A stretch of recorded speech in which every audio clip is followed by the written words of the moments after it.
Welcome to Pharmacy View, Technology and Pharmacy Business podcast series, where we provide regular interviews with pharmacists and key industry people within the Australian pharmacy and associated industry.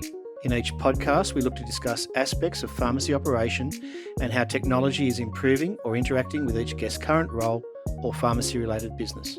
I'm your host, Scott Carpenter, and today's guest is sponsored by Shopfront Solutions, leading the way in digital marketing and communications, providing a cloud-based platform for pharmacies to manage all of their digital messaging and print-based collateral.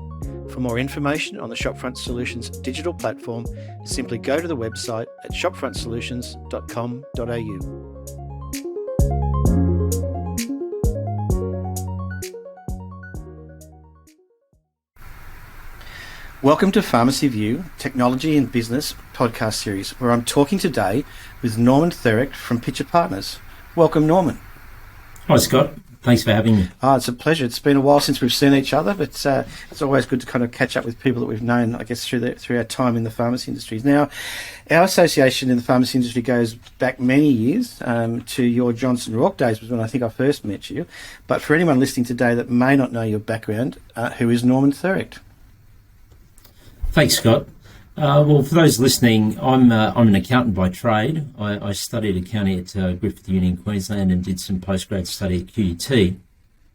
My first job of all things was actually working in another accounting firm, but focusing on a different retail trade. And then I got my interest piqued in pharmacy in the early 2000s. Johnson Rourke has been in the pharmacy industry for some time, 1986, and we've been focusing on pharmacy since then. And as accountants, we look at the numbers, we do accounting and tax, but we look at the numbers and really try and analyse the detail and help our clients understand their business from a very minute level and drive the profit and the cash flow in their business as best they can.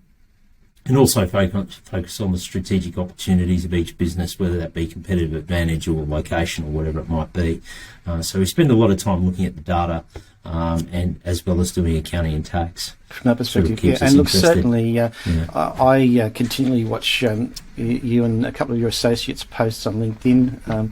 I'm probably not as active in pharmacy operations these days as I used to be, but it's always good to see some of the data and information that you put up, and I know certainly pharmacists and industry people that have worked with you are find that information very valuable. And I guess that's a good lead into you've been doing this for some time now. I'm not going to suggest that you started with pen and paper, but you certainly will have used pen and paper for a period of time. Talk to us a little bit about the technology that's sitting behind what you're doing today. Yeah, I'm older than I look, I think, Scott. So, okay. Yeah, we started on pen and paper, but look, we've been using systems and processes in our business and for our clients for the better part of 25 years, and trying to develop processes where we can consolidate the data on proprietary systems where we can actually create the benchmarks for our clients and the industry, and that's been really valuable for us to get an understanding of what's happened in history and what we think is going to actually happen in the future, using the information to hand and estimate what's going to happen in the future. So those proprietary systems essentially is a cloud-based system that we've been using for many years, and of course cloud-based systems have become really quite novel in the last sort of 5 years. They've taken over everything, but we've had our own cloud in situ for 20 odd years. That's allowed us to really own the data, and whilst our argument would be that it's always the pharmacists own the data, we've been able to consolidate that on a de-identified basis and then sort of give that back to them as quality information. That perspective, yeah, and again from my, I guess, interaction with yourself and your team, you're also able to break it down in terms of geographic locations, states, metro versus regional, brands, and even to a point that the type of pharmacy, if it has a specialisation. Yeah, that's right. And you wouldn't think that they operate that differently, but they do. Not across every metric, but there's just some core metrics where each pharmacy actually does operate a little bit differently, and to that extent each owner will want to operate within their own demographic a little bit differently. So it gives a good sort of benchmark when you stratify, the total cohort, but then break it down into whether it be location, brand, turnover band, or type of pharmacy, whether that be medical centre or a shopping centre or a strip type location, because they do have idiosyncrasies, and we're all always compassionate to the fact that the owner does want to operate the business in their own fashion, and have control of that outcome. Yeah, and look, I think from again our direction, a really good example of that would have been the Tony Ferguson program, initially in Terry White chemists, but then as they branched out into other pharmacies, because the revenue opportunity for that specific weight loss program was quite significant for quite a few pharmacies, wasn't it? It changed the metric for quite a few pharmacies. Absolutely, and when we see that starting to happen, because we've used the proprietary systems and more recently Xero, we actually create our own, using an accounting term, chart of accounts, so that we can then pull out that sort of isolated revenue and start to report it separately. Because what happens is, if you leave that stuff all in one revenue in the profit and loss, you sort of lose track of what's actually happening in the underlying business. So when you start pulling out things like, Tony Ferguson was a great example, because it was just such an enormous category that took off in a really short period of time.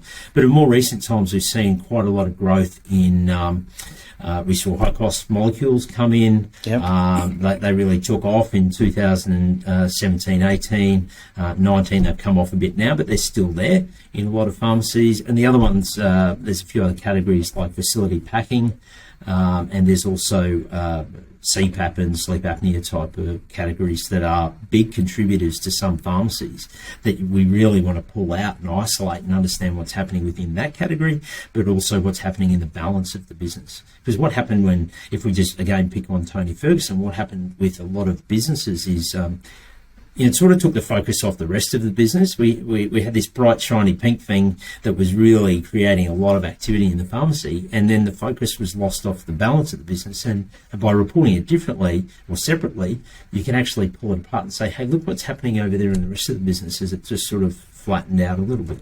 Yeah, and I think the other one you raised there too was the facility packaging, because that's quite big now for quite a few pharmacies, either within their pharmacy or as a complete separate business entity, but because that would potentially really skew dispensary numbers, wouldn't it? Yeah, it does. And the interesting thing about the facility packing is, and I advocate doing it because I think it's a fantastic community service for community pharmacy. But what you've got to do is actually look at it as a business within a business, because it does operate differently in terms of the margins that you get off that script volume, the cost of operations, and that includes the area that it's provided in the pharmacy, the labour or robot, whatever you might be doing in the pharmacy, and looking at that as a separate business unit and going, are we making enough out of that to justify it? Or if we're not, how do we become more efficient? And I think the last probably 2 years and a little bit before that really has created this sort of efficiency concept in a lot of businesses. I'm not talking about pharmacy, but pharmacy is certainly involved. I mean, it's a matter of how we do effectively more with the same level of staff, because staff are a scarce commodity, or do we do the same level of turnover that we've currently got but with less? Yeah. And how do you drive that efficiency? So it's more turnover with same, or you do same turnover with less staff, and it's a real efficiency model that we've got to look to, and within that comes the footprint of pharmacy, what that looks like in the next sort of 5 to 10 years. Will it be as big as it is? Will it be smaller? What do people come into pharmacy for, and how do we get that efficiency in the business? And that's how we use the numbers to tell us what's going on. And look, I think another good example of that on the reciprocal side of things, and you've probably got better numbers now than I've. I'm probably going back a few years now, but there was always this real emotional attachment to giftware and Christmas giftware. And reality was that once we actually started to analyse it using the technology available, as I said, I'm going to go back kind of 4 or 5 years for a period of 10 to 15 years, was that it was something that you had to do, but the reality was you really weren't making a lot of money out of those categories as such from the data, was it? Yeah, that's right. And what we're finding more and more nowadays is that if I could use the term, the pharmacists that are traders that really know how to merchandise a category and really know how to market it and sell it within the pharmacy, they do really well out of it. Mm-hmm. And I think the key to the categories like that is you can't just put it in and let it sit there. Yeah. Because you can see it in the numbers, because you might get really good margin on the first 10 products, but the last 10 products you're probably selling out at a significant discount. Your average is just not good enough. Yeah. But we have a cohort of clients that are good traders, for Yep. want of a better word, that can make that work, but you've really got to understand the merchandising and the marketing of it to make it work. You just can't just stock it and put it in the pharmacy and hope it sells. Yeah, and So it's a whole solution. Yeah, and again, I guess I'll bring in a bit of my history here too. Is that when I first started in pharmacy just on 20 years ago now, we were just seeing the end of photographic category in pharmacies. With the digital Yes. age was coming. So again, technology is a wonderful thing, but I remember in that I'll call it the early 2000s, there were a lot of pharmacies out there that had photo developing kiosks, booths, and even whole departments like they'd taken on the shop next door because it was quite big. And the reality was that they were paying rent on this space, but now weren't getting the volume out of it, or was declining rapidly. And so it's a case of, well, I'm renting this space. What do I do with it? And because, as you said, the trader mind in them is this, let's do something unique with it. And we now know from again the technology access to the numbers is that some of those decisions weren't necessarily the best ones, although it probably kept some cash flow coming in to pay that additional rent. But over, I guess, then that next 10 years through until the year 2010, you saw pharmacy space in decline because they didn't necessarily need that. And it was interesting from my perspective that I often questioned myself and my team and some pharmacists that got to know me fairly well in terms of how I questioned was that, why didn't we open up on health categories as opposed to going and finding something new? And the reality was that within the network, you didn't need to carry big stocks of OTC or pharmacy product because the supply chain was so good. So you could actually replenish almost on a daily basis. Whereas something like a giftware department, you bought once or twice a year, and so you got this big dump of stock, created a bit of excitement in the pharmacy, and then it kind of went out from there. So it's a real dichotomy. Probably is the right word here. Is that which way do you go? But when your business is when your business core is health, why not focus on health? Because again, I'm sure from a benchmark and a KPI perspective, you can talk to some of the numbers around the health categories. Yeah, that's a really good point. I mean, the supply chain's a really interesting space at the moment because you do have this. I agree. I mean, with those special times of the year like Christmas, Mother's Day, Father's Day, etc., you get those sort of one-off opportunities. But let's not lose sight of the fact that pharmacy is in the business of health. And historically, the ability to actually order a product, today and have it in the pharmacy tomorrow has been an absolute luxury. Of course, we can see in the numbers, though, as pharmacies do that, you end up with a really fast stock turn. And it's a real balance to manage a business based on stock turn, right? So we might say, well, Christmas stock sells once a year, make sure that it's gone by the end of January and away you go. But, the health categories are generally turning quite fast in pharmacy. It might be between 8 to 12 times. Yes. Now, the cost of that stock turn, though, is the staff involvement in ordering it and processing it and putting it on the shelf. So this luxury that we've had of actually ordering every day and putting it on the shelves is excellent in terms of we don't have to worry about carrying too much excess stock. But the cost of the staff engaged in the process is quite significant. And then if you push that through to a couple of times a month, I can do a special buy. I'm an advocate for that as long as it's not taking too much time for the staff to engage in that process, and then you've got to store it somewhere because every time you touch the stock, the discount that you got dissipates. Yeah. And so it's a really fine balance between taking advantage of this 24-hour delivery system and holding the right level of stock. And so when we look at the business of pharmacy, the outside of the staff issues that everyone has, particularly at the moment, because there's just a lack of supply, for a better word. The second biggest issue in pharmacy is stock and stock management, and how you actually do that efficiently and effectively, both for your business and also the customer. Because we see that generally, if you bulk up those health categories as best you can, depending on what state you're in and how far forward of the dispensary they can be, of course, but if you can bulk those up and actually get the right skill in the staff and right strategy in store, you will sell more. It's a self-fulfilling prophecy that you'll actually get this increase in volume through the pharmacy. Yeah, and I've asked a couple of other pharmacists I've spoken to lately, and you're probably in a better position to tell me this. What's the current average dispensary front-of-shop ratios look like? Look, it's still about 70-30. Okay. There's not a significant change. It does vary from time to time. Obviously COVID was an interesting period where everything sort of went nuts for a little while, and clearly PPE and sanitizers sort of took over the retail categories. Yeah. But certainly over the last 12 to 18 months, the level of compliance that we're seeing in the data around compliance to medication, therefore script volumes holding up, and by default what's happening is we're seeing a significant shift of people coming out of the concession category into entitlement category in the script analysis reports. You can see that. So, if you go back to January 2020 when the government dropped the safety net threshold from 60 down to 48 scripts. Yep. The 2020 financial year only had 6 months worth of it in it, but in 2021 we saw a significant increase. Most pharmacies probably getting 20 to 30% growth in their entitlement scripts, probably at the expense of concessions. So that's really held up that volume of scripts in the pharmacy, and retail's been there.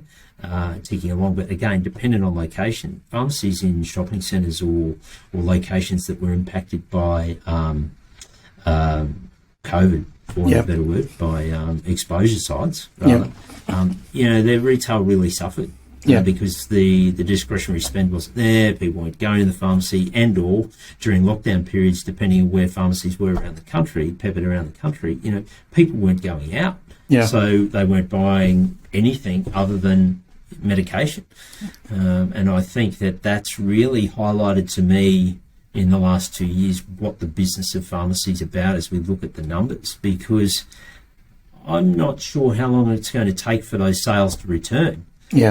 Because customers have had the ability now to go online or not do it, not buy that product and shift their spend somewhere else. And I don't think that we're out of the woods yet, because historically what we've seen is with high energy prices, that's electricity, fuel, et cetera, we have generally seen a softening in spending in pharmacy. So there's a bit of a inverse correlation there. As fuel prices go up, spending goes down, and that's that inflationary effect that we're seeing in the press at the moment. And so, the next 12 months is going to be really interesting, and we're working with a bunch of our clients using our monthly reporting service to say, okay, well, what's happening in the pharmacy here? And how should we be adjusting stock levels, staff levels, marketing and so forth, to understand how to capture as much as we can out of the customer to just lessen that softening that we think is going to happen over the next 12 months as the public purse is impacted. Yeah, and look, and again, you've raised a couple of good points there, and I'll go back to a couple of previous episodes with people. Early on, I interviewed pharmacist Tim Shelton, who does a lot of work with Amazon clients, and this is kind of almost pre the lockdowns, and the discussion there was around the Australian logistics and delivery network, and Amazon will probably do okay, but unless Australia can actually get their delivery network up to scratch, then that's not going to happen. And then COVID hit, and then a whole lot of people wanted I remember Australia Post advertised that they were going to do pharmacy delivery services, and I just thought in my mind, good luck with that. I can't even get my letters delivered on time. How are they going to do my? And it's not a slur against Australia Post, by the way. It's not what that's aimed at. It's just that we're not set up in Australia from a demographics and a geographic point of view to easily deliver. And I was surprised, I guess, Christmas last year through until about 2 months ago, that from a technology and a support point of view, deliveries seemed to go really, really well. But then we hit Father's Day this year, and all hell broke loose. We were getting product delivered within 2 days, delivered 2 days ago, but anything that I'd ordered, 2 months ago still hadn't been delivered. So that's that whole, I guess, will that drive people back to bricks and mortar?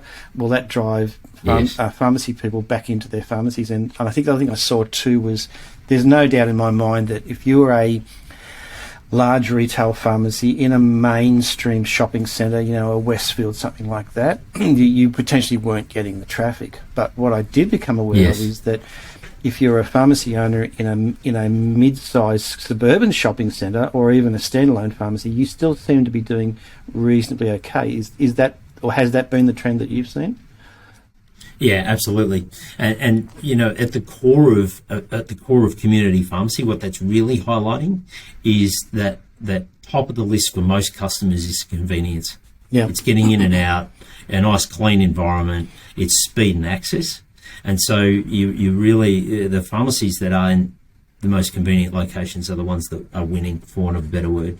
I really like Tim. I think he's got a really good perspective on trade. Yep. And the Amazon story is really interesting. And we in Australia look at it with a bit of fear and trepidation.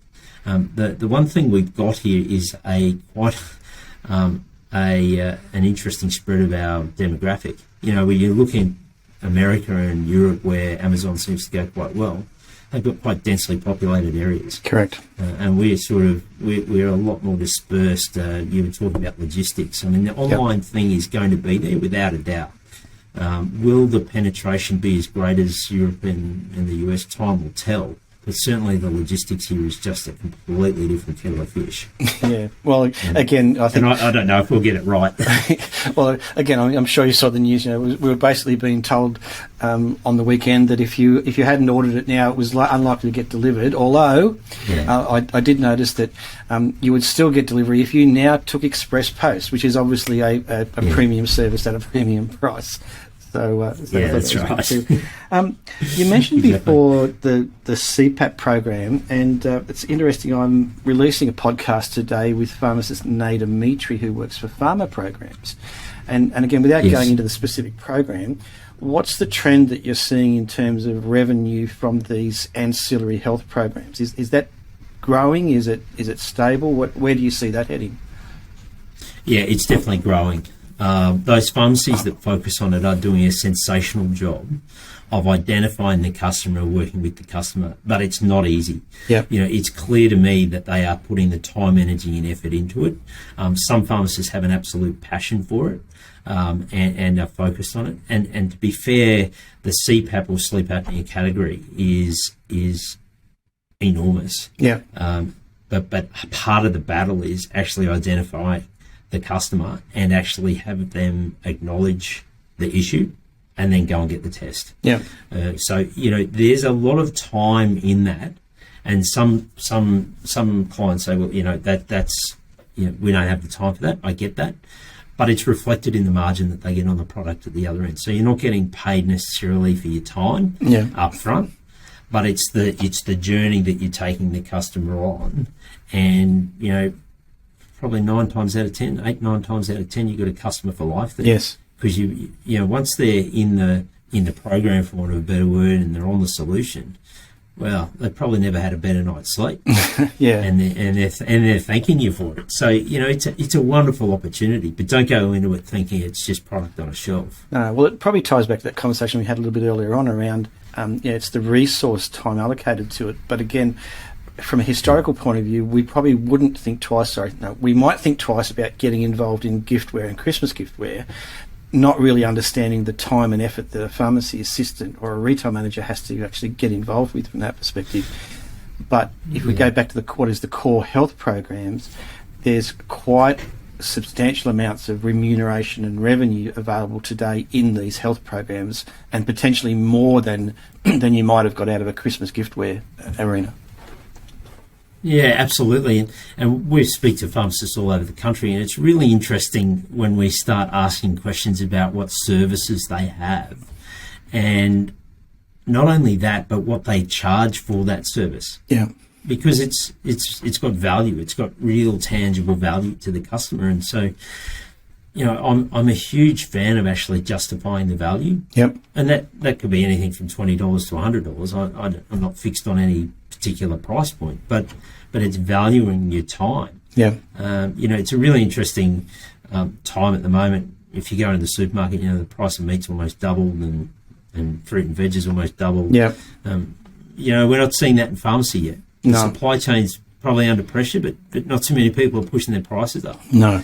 But yet supermarkets can do that, and I find that really interesting. They're not sort of shrinking their margins. No. They're passing that price increase through. So I think pharmacy's got to look at this price mechanism and go, well, I've got to value why I'm here. I'm here. I'm convenient. This is what I do. This is what I offer. The customer can get me whenever they want, and that was probably highlighted at no better time in the last 2 years when pharmacy stayed open. Yes. I went to the doctor a month ago. I don't go to the doctor often, but the doctor's still triaging at the front door. Yeah. Yet when I walk into a pharmacy, I walk in. There's no triage.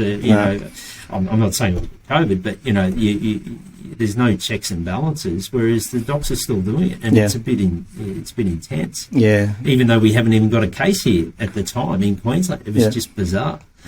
So pharmacies really got to advocate for this, value proposition in the community and that frontline healthcare position. And, as you said before, the cost of doing business is going to rise in pharmacy as it is with any other one, because quality team members are a premium at the moment, and you're going to have to pay a little bit more to get the quality team members, or even retain a quality team member, because people are chasing staff everywhere. The cost of freight, cost of deliveries, cost of rent, electricity, like potentially, as you said, I'm seeing that in my bills here at home and with my business, so it must be happening in pharmacy as well.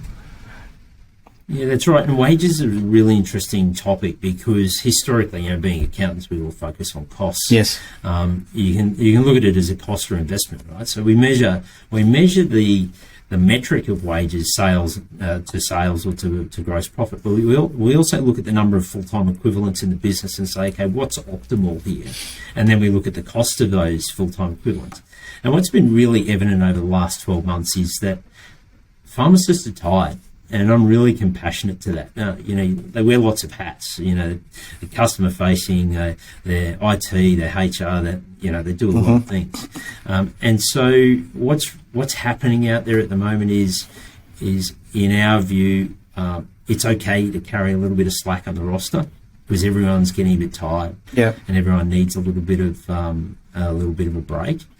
So there's moments in time, like at the moment, where you go, well, the compensation for what's happened over the last 2 years is we've just got to run wages just a little bit fatter for the next sort of 6 to 12 months, and hopefully keep the customer engaged. Because if we run them too lean, blow the team up, really the business is not going to work. Yeah. Norman, as I mentioned to you, time here goes very quickly, and we're coming to the end of our time, but there was one question I did want to ask before we ended, and also give you an opportunity if there was anything else on your list. But I would imagine about now the COVID vax payments will be hitting pharmacies' bank accounts. If my timing's right, so we've done this big round of vaccinations, we've submitted our claims, or we've processed the claims, and the money's now probably hitting the banks. Any words of advice, guidance on that for pharmacists? Yeah, absolutely. Does the payment represent, or is it justified compared to what the doctor's getting? Probably not. Will you make money out of it? Yeah, you'll make money out of it. Will you make a profit out of it? Probably not. Okay. I wouldn't go into it with the view that you're going to make lots and lots of profit out of it. Is it going to compensate for the time, energy and effort? Yes, but it's going to be fairly profit neutral, I would have thought, unless you're picking up the total customer journey. Yeah. And that's great. That's great if you've already got the customer. If their customer's new to pharmacy, it's really hard, and you're going to have to work with that customer to try and make them sticky. We can see that in some pharmacies doing it really well. We can see their customer growth month on month, and some are really struggling with that. Yeah. And it's people dependent. That's the people part of the business. So in other words, if I've read between the lines there, you might have a whole lot of cash in the bank, but be careful because you've probably already spent it. Yeah, that's right.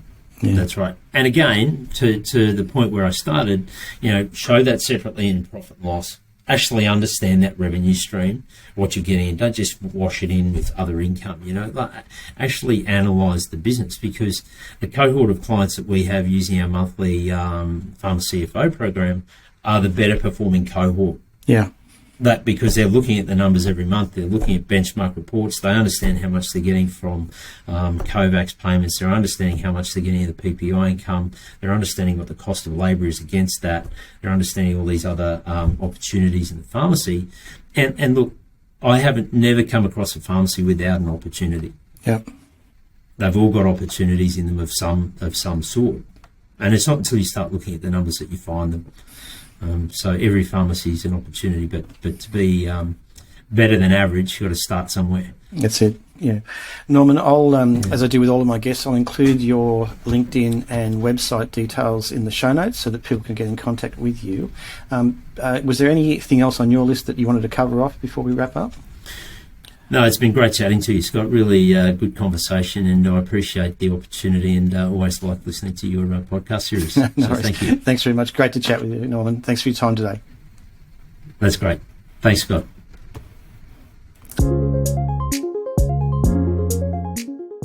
Thank you for listening today. Pharmacy View is a technology-focused podcast provided by Melbourne-based business Arian Technologies and Shopfront Solutions. Over the podcast series, our guests include pharmacists, retail managers, wholesalers, suppliers, and industry technology partners. If you would like further information on our podcast series or to participate in one of our episodes, feel free to send me a message or touch base through the Pharmacy View website, pharmacyview.com.au.